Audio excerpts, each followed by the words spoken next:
Welcome everyone to who is watching to episode 64 of Aspire to Inspire. We are truly growing, and it's so beautiful to have yet another guest with us this beautiful day. Oh my goodness, what an honor it is to bring to the stage fellow actress, artivist, might I add, Nia Miranda. I'm just going to quickly read some snippets from her bio so that everyone can get a gist of who she is and what she's about and just the light that she is. So her bio states real quickly, Nia Miranda is a transformative actress, filmmaker, and community leader from Detroit. She's known for her dynamic roles in film and television, including the all-Black series G.R.I.T.S and the feature film Midas Code. She's also a passionate advocate for social justice, education, and sustainability.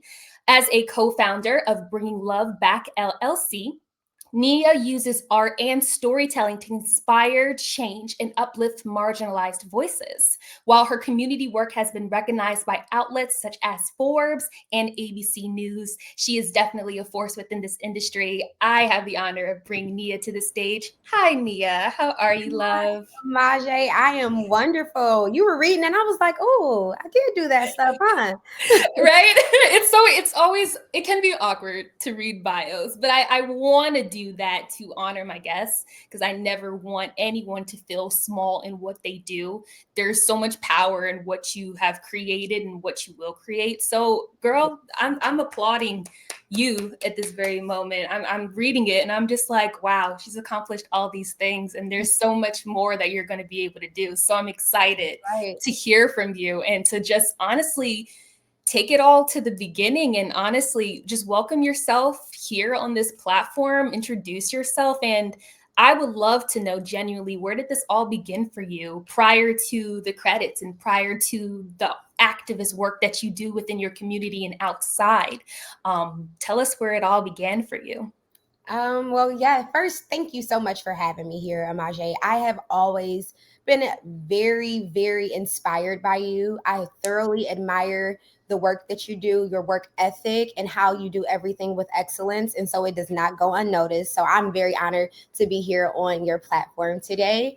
I would say that this all started when I was a little girl. I've been wanting to be, not even wanting, I have been an artist since at least 3 years old. And I say three because that's when I was in my first play and that's when I had my first solo. And so I've been an artist since three. And when people ask me, like, how long have you been in the industry or how long have you been doing this? My family would say my whole life. I've been an actor, a performer, an entertainer of some sort my entire life. Um, my first love was music. I loved singing growing up. And as I got older and had more experiences in the music industry, but also more experiences with life, I realized acting really allowed me to channel a lot more of my emotions, a lot of the experiences I had, and really gave me a place to take, the great things that happens in life, or even, your broken heart, and turn it into art. So acting is where I found my peace and I got really settled with acting. Of course, because I started off at such a young age, I started off in church. So I was at church more than anyone I knew. Like, I was at church more than my pastor growing up. My mom and my grandmother, they were on all the committees that there were. And I was in all the choirs, the senior citizen choir I was in, the sunshine band. So church really gave me the opportunity to have freedom in my expression. And it really honed my craft at a young age. I had mentors and people in my life like Miss Sonova, who was our Sunday school teacher, but also our choir director.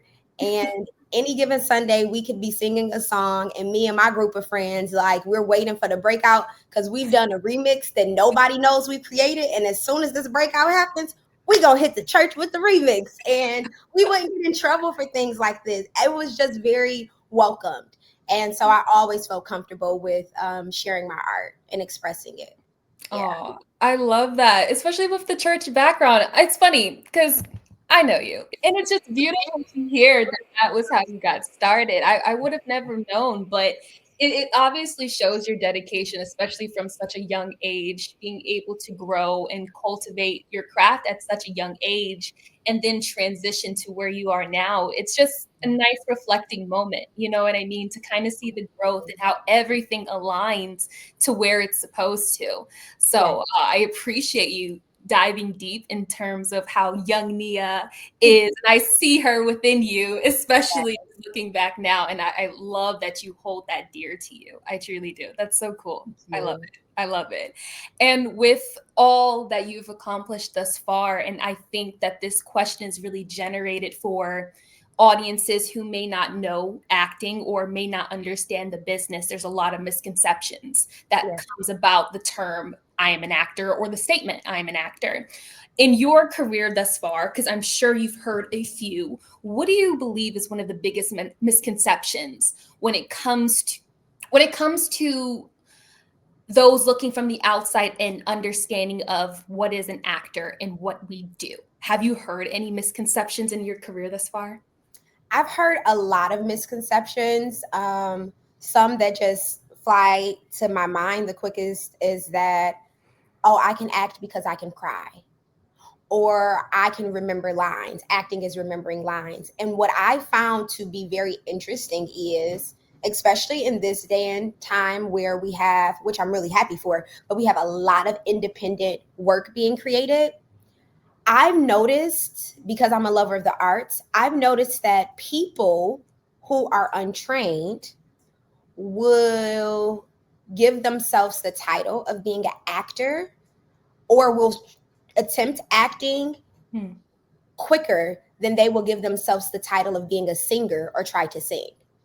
Interesting. And I've noticed that, because when you're singing, I mean, the voice is going to tell us if you have it or if you don't. You know what I'm saying? But Right. acting, because people minimize the work that we do to remembering lines, that they assume if I can remember lines, if I can scream loud, if I can cry, then I'm an actor. And the truth is, can you be honest? Can you be honest? And a lot of people are not honest in real life, so it's hard for them to be honest in the art. And to be an actor, you have to be able to be honest. Mm, Yeah. mm. So true, so true. I love how you compared it to singing versus acting. Yes. And man, just first of all, you're so authentic and just straight to the point that you're able to articulate it so well because it just like it caught me because I'm just like, yeah, that's honestly true. How many times do you hear like when someone sings a song, you can tell within the first few notes, okay, that's a classical trained singer or this Yeah. is a soulful singer. But when it comes to acting, oh my God, loved how you said it. Can you be honest? Can And you you know, be the truth is, vulnerable? Amaje, that can you be vulnerable? Because singing is such a vulnerable thing.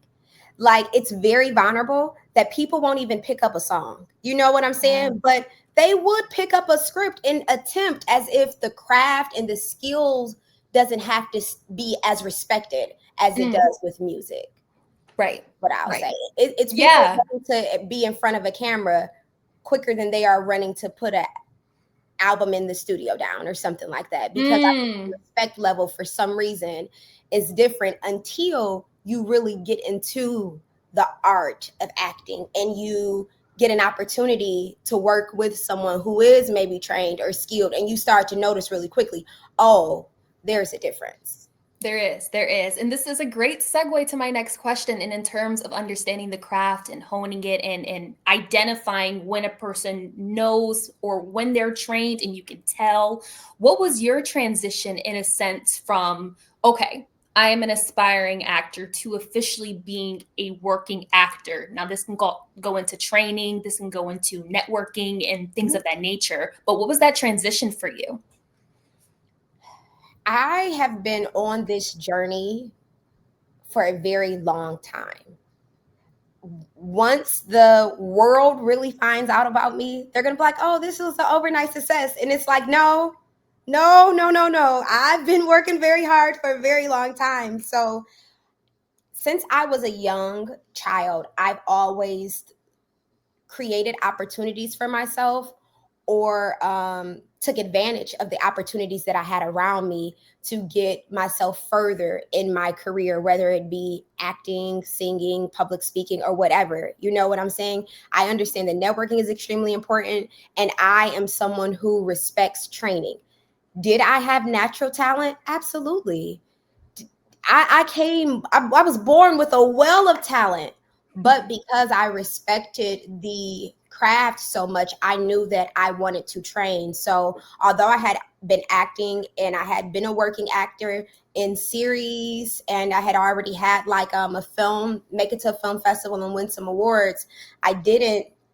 And this is like, let's say circa 2013, 15, 16. I was, working actor, but I hadn't been trained. I did have a mentor who would do some one-on-one with me, so I did have that type of training. But when I was in Detroit, I'd moved around. I'd moved to Atlanta to do some work, which I really loved Atlanta. And then I moved back to Detroit. And when I was back in Detroit, it was by happenstance. It was not a planned move back to Detroit. And I remember telling myself, Nia, you are an actor. Wherever you are, you must act. I don't care if there is an industry here. I don't care if there's a spotlight on the city. Wherever you are, you must act. And so when I went back to Detroit, I started training with a guy named Gary Anderson at the Plowshare Theaters. And he started teaching me about how to break down a monologue really good and to really understand it. And he started to introduce me to Black playwrights. And I was so grateful for that, because before I would get these monologues about Sally and her dog walking to the grocery store, things that I just did not connect with. But then I started to read August Wilson plays. I've read King Hedley, like these things, or Dominique Moroso, who I absolutely love. Like, I started to hear my voice and I started to see what I grew up around. And I'm like, oh, here's my way in. I understand this. And so did the monologue training with him. I got a series that I filmed, McGraw Ave, that can be found on Tubi and UCOT. But McGraw Ave season 1, I filmed that. And then I got cast for a film. And I did the table read. I did 2 days of filming. And on the second day of filming, they stopped production. And they had a meeting, and myself and someone else that was a part of the cast was let go. Oh my God. Baby, I have never been fired in my life. I didn't even I was so taken aback that I knew that they had lost their mind. I'm like, oh, no, seriously. The other young lady, it was very emotional for her. Outwardly, you could see her emotion. And I was so taken aback that I was just like, okay. And there is a tenacity in me growing up in the city of Detroit that we have this saying called boss up.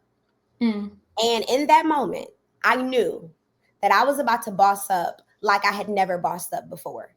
So within being cut from that film, and then like maybe a week later, they picked back up filming with other people and they moved on. After being cut from that, I said, if I can get cut from a set in Detroit, I might as well go take my shots out in California with Steven Spielberg, because what are you saying to me? And so within 60 days, I had quit my job that I had just got a promotion for. I took a 1-day trip to California with my husband very randomly to visit a studio. And within 60 days, I had packed up my stuff and I moved to California. And I'm like, I'm going to move here. One, because I wanted to have the confirmation that I knew what I was talking about. Right. So I said, okay, I'm going to come to California and I'm not even looking to be booked. I'm not trying to work. I want to study.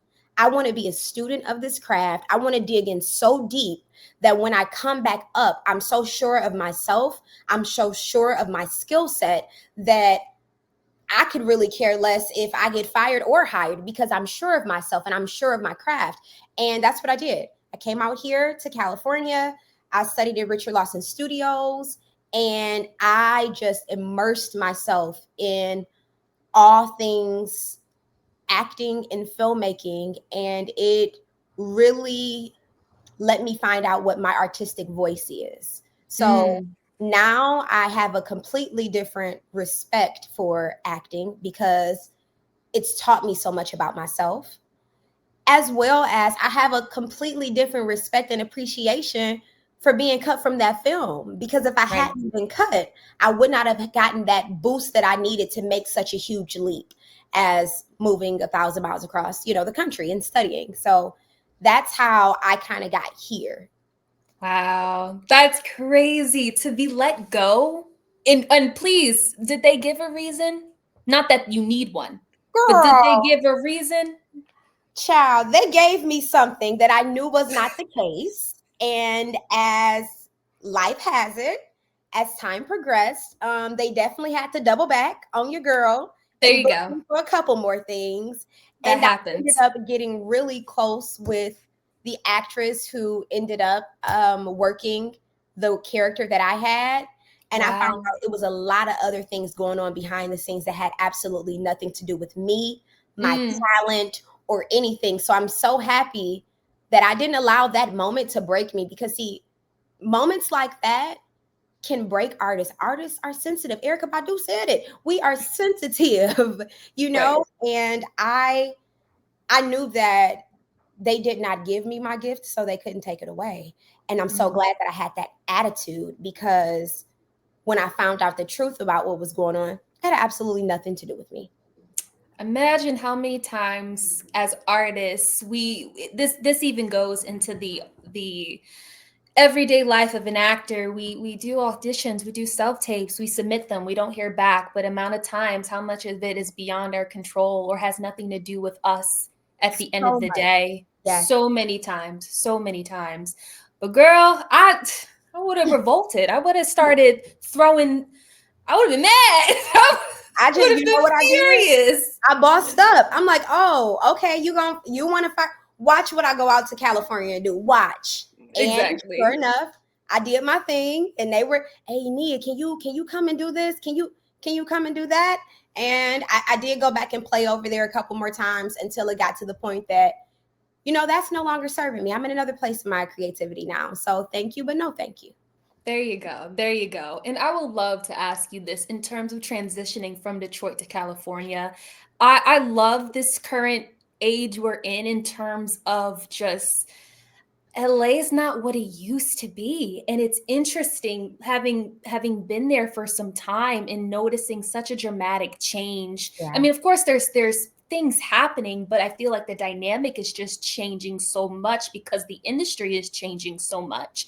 Yeah. So this question is definitely pertaining to actors who want to make that huge leap like you did, and in terms of understanding when is the perfect time to do so. But personally, the question is phrased: when it comes to moving to a state like Los Angeles, Atlanta, New York, even, what is your advice to those actors who may not be based in a state in which the industry is thriving and wanting to make that transition? Of course, from your life experience. I would say know who you are before you go somewhere else. Don't go somewhere else trying to find yourself. And I say that because I wanted to be in Hollywood since I was a little girl. I wanted to be an actor since I was a young girl. I mean, if you ask my family, like growing up, they thought that I was going to be like the next Raven Simone, right? And like that's how much I wanted this and I was working toward it. However, when I did come out to California, I was prepared. I didn't come out here with any type of distractions. That's why I would say my experience out here has been different from a lot of people that I know, because I knew who I was. I came here for a very specific purpose, and I did not allow the largesse of the city that I'm in to distract me from the mission that I came out here to accomplish. And so I would say know who you are, because if you don't know who you are and you go into a city like Los Angeles or New York or Atlanta, you will either be told that you're something that you're not, or you will fall for things because you don't have security in yourself. So that's the advice that I would give anyone who's ready to take a leap. Definitely take it. And you don't, I mean, I'm still learning who I am every day, you know, but be secure and have a foundation of self before going out. Because if you're looking to people please, if you're looking for a lot of affirmations outside, that's a dangerous place to be in as an artist. Very true, very true. And I love how you're so authentic, and I appreciate that. And what you stated before in terms of just for the world to may not know Nia Miranda, which I think is cap. I think a good percentage of the world knows who Nia Miranda is, and that's a good reason why that portion of the world and the rest will catch up eventually. But you're just so authentic, and I know this is going to be you from until the world knows you to when everyone in the world knows you. Yeah. But that resonates with me so much, and I don't know, I needed to hear that for sure. I loved it. I loved it. Yeah. But girl, I want to talk about your credits in film and your Okay. what's the word I'm looking for? Your approach when it comes to storytelling or acting or portraying characters. And as I stated in your bio earlier, I know there must be a particular role that has gravitated towards you in terms of your film credits and everything you've done thus far. Do you have a particular favorite role that you've played thus far? And if you do, I would love to just hear your take on getting into the mindset of that character or how that role was presented to you. Yes. I really do enjoy all the characters I take on. I do, because I get a chance to play, but I also get a chance to learn more about myself. And then I get a chance to, like that honesty I was telling you about earlier, I get a chance to see just how honest I can be with someone else's skin on, right? The character skin on, just how honest and authentic I can be. The series that'll be coming out soon on All Black, they haven't released the date yet, so I'm waiting, hopefully soon. But that series, I was able to play with a different dialect. So I had to train really hard. The series is based in Memphis. So your girl was listening to a whole lot of Glorilla interviews. I had to get that music, you know, I had to get that Music. down. I had to Yeah, get that music. music, curbing on curbing. I did, I did get that down, and it was really fun because I got a chance to work from the outside in with that character. I think a lot of the other characters that I have created and I've gotten the opportunity to play, I've always worked from the inside out because it came from a place that I truly understood. This one, I had to learn her more.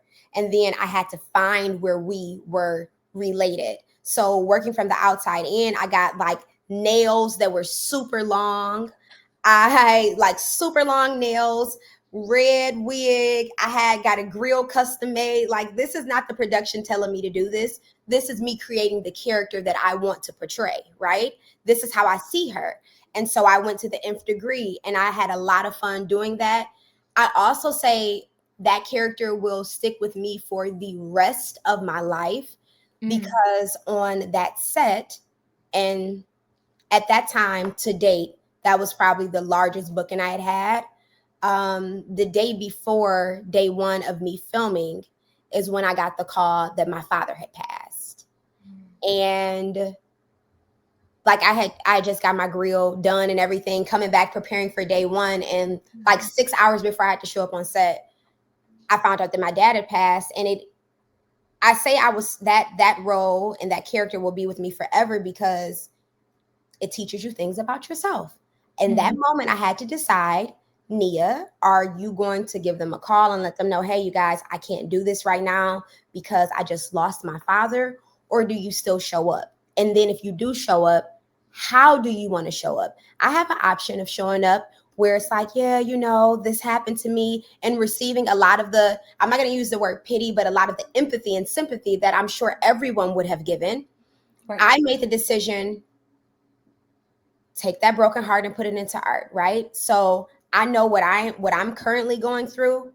how can I make a set better even in the midst of me going through this? How can I make someone else smile even in the midst of my whole world being turned upside down? And I was able to do that with this booking. I went to that set, I showed up, I showed out.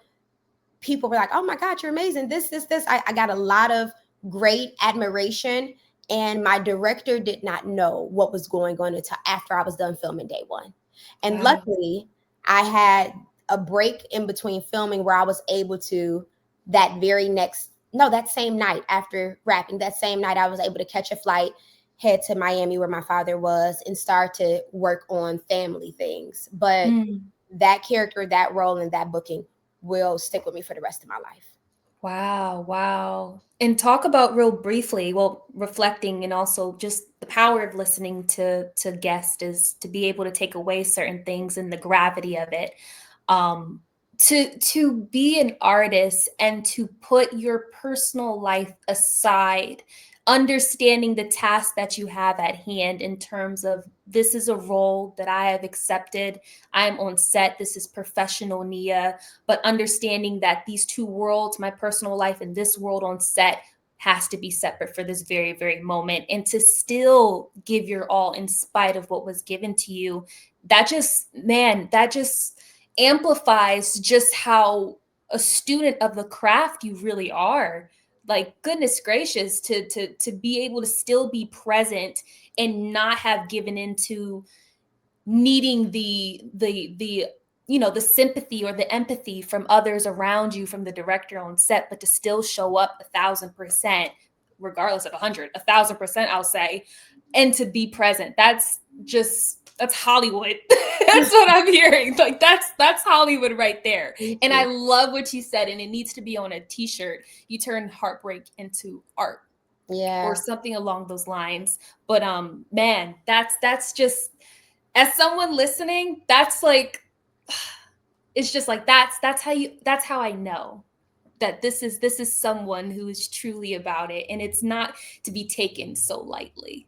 That's That all I'll part. say. Thank you, Amaje. It's not to be taken lightly, and to even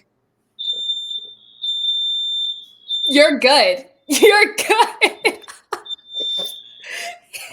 It's life. I get it. it's not to be taken lightly. Well, there we have it. We sure do. Would you It's like me to fine. hold for the fire alarm? We can hold. It's okay.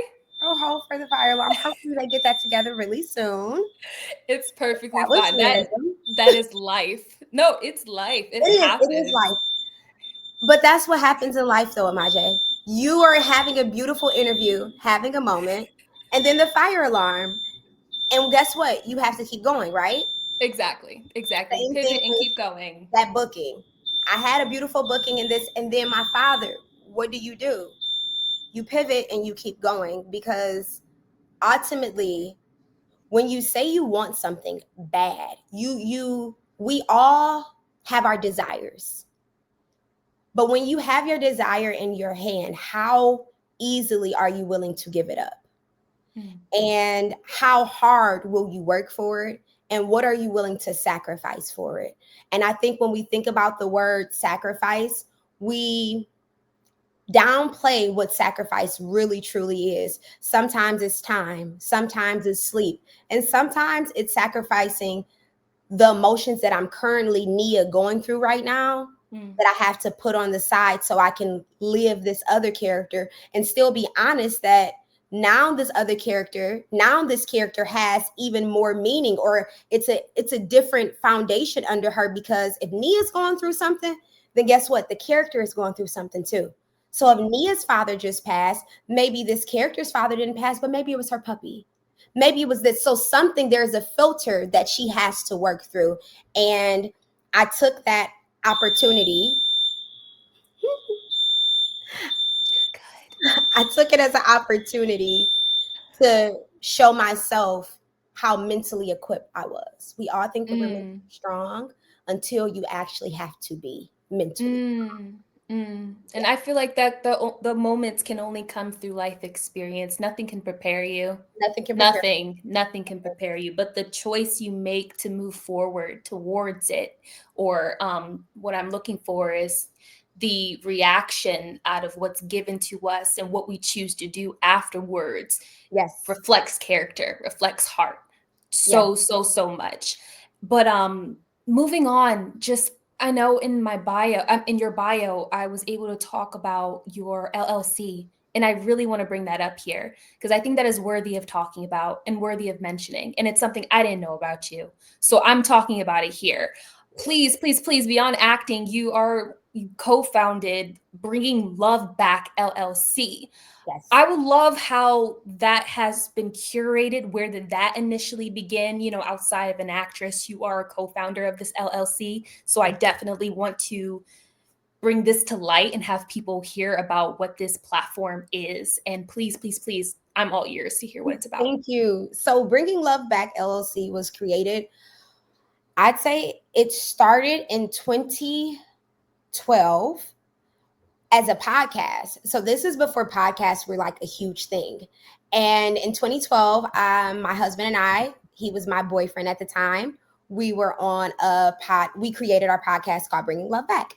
And on that podcast, we would just speak about how we wanted to bring love back into our community and how it was time to not look at the outside of what others were doing to us, but for us to look internally and figure out how we can support one another, and love on one another. So we started the podcast, and our viewers got a chance to see our relationship grow, and they even got a chance to watch us get married. When we got married, it was a beautiful experience. And once we moved from Dallas, Texas, that's where our podcast was, we kind of shifted.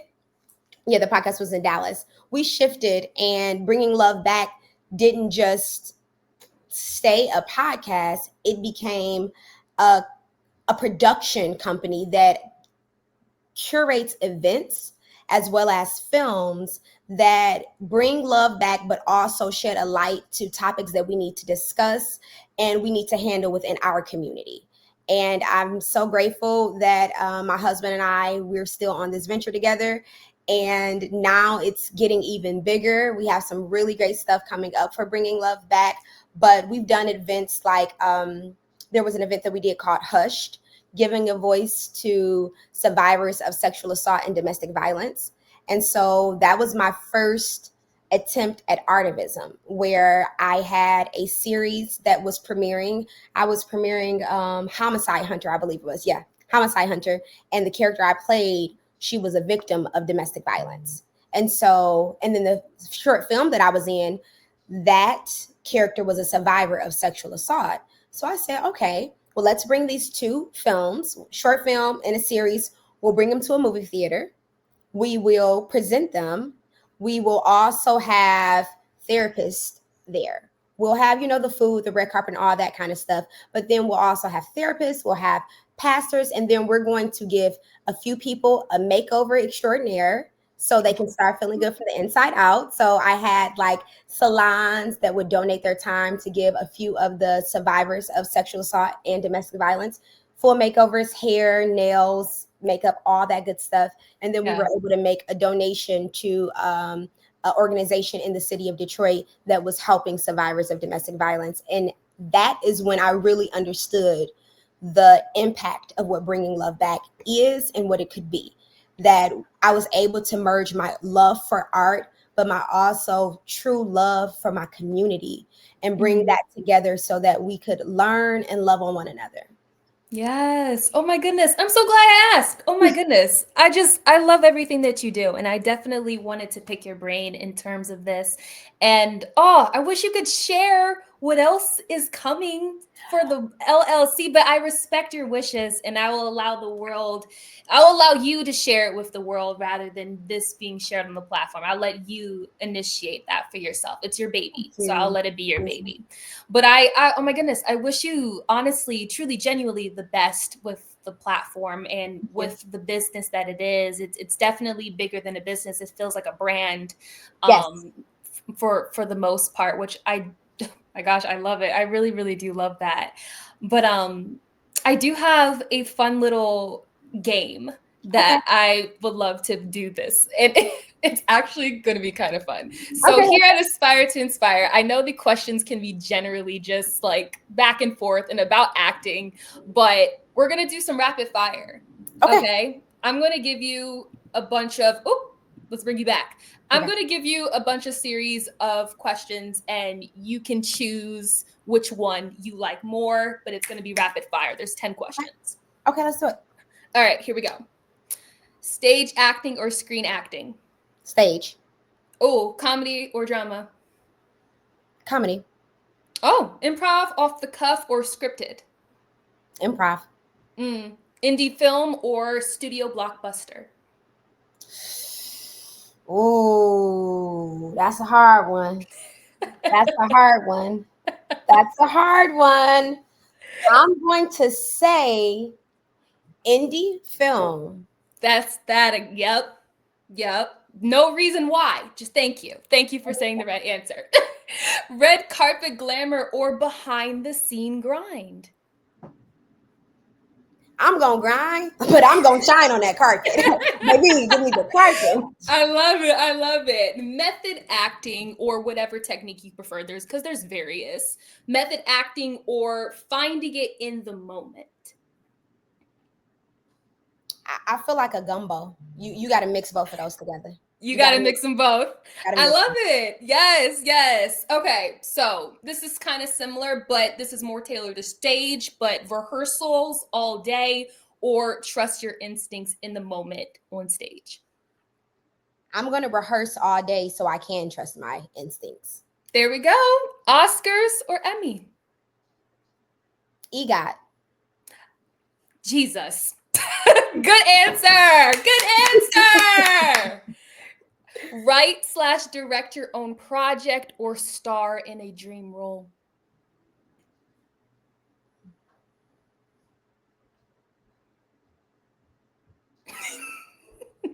Take your time, Pastor. Take it to Right. These are some good ones. These are good. Write and direct or start in my dream role. I'm gonna go with my first love. It'll be starting my dream role. That'll be beautiful. Last one. Inspire the next generation or create your dream legacy project. And that can be so general in terms of dream legacy, whatever you see it for Nia Miranda. My dream legacy project will inspire the next generation. There we go. I love it. Well, you breezed through these very, very well. I stumped you on a few. I can say that. You did give me. Wait a minute, I gotta choose. Yep, you have to choose, but you did so well. But oh my gosh, Nia, I have a final question for you. Oh my gosh, I had so much fun listening to you and just learning so much more about you, more than I already know. And it's just like everything you've said has kind of confirmed everything I already know about you, which is just like, yeah, the world's gonna know your name. I mean that genuinely. But here at Aspire to Inspire, we really emphasize the why behind our guests' passion, and especially how they desire to use their platform to inspire others. So we'll conclude with this question. Nia Miranda, how do you desire to use your platform to inspire those around you and those who come in contact with you? My name is Nia, and it means purpose. The 5th day of Kwanzaa. And I aspire to live so much within my purpose that it ignites the people around me to at least question what theirs is and to go on their own individual journey of finding it so that they can too create the world of inspirational leaders like myself. Oh, that sounded so professional. Oh my goodness. First of all, like, was this scripted? I'm over here like, Jesus. The question. You didn't tell me the question. No, you answered the question. It's everything that you embodied thus far in this interview. Yeah. I mean, the question honestly has been answered in every answer that you gave. So this is just a question that I always ask my guests towards the end to kind of wrap it up like a bow. But what an execution of an answer. Thank you. Purpose-driven all the way. I have no other words, but I am so appreciative of you to be a part of episode 64 of Aspire to Inspire. And I would love to have you back one day, and whatever you're doing, to whatever you want to promote or talk about, or even just want to discuss industry wise, Yes. you're welcomed back here for sure. But yeah, you were truly amazing. I appreciate you so much, Nia. Thank you so much, Majay. Once again, thank you for having me. I will absolutely be back. I got a film coming out soon, The Soil, and I will definitely be back here to talk about it. Awesome. Awesome. Well, for those who are watching, thank you so much for tuning in. And as always, we always have industry professionals coming back to back here on Aspire to Inspire. And our next guest is truly someone who is very exciting. I'm excited to interview her, but nonetheless, I bid you adieu, Nia, and I appreciate you so much. And for those who are watching, definitely tune in and subscribe to YouTube and tune into our Apple Podcast platform. Thank you so much, Nia. You're welcome, Queen.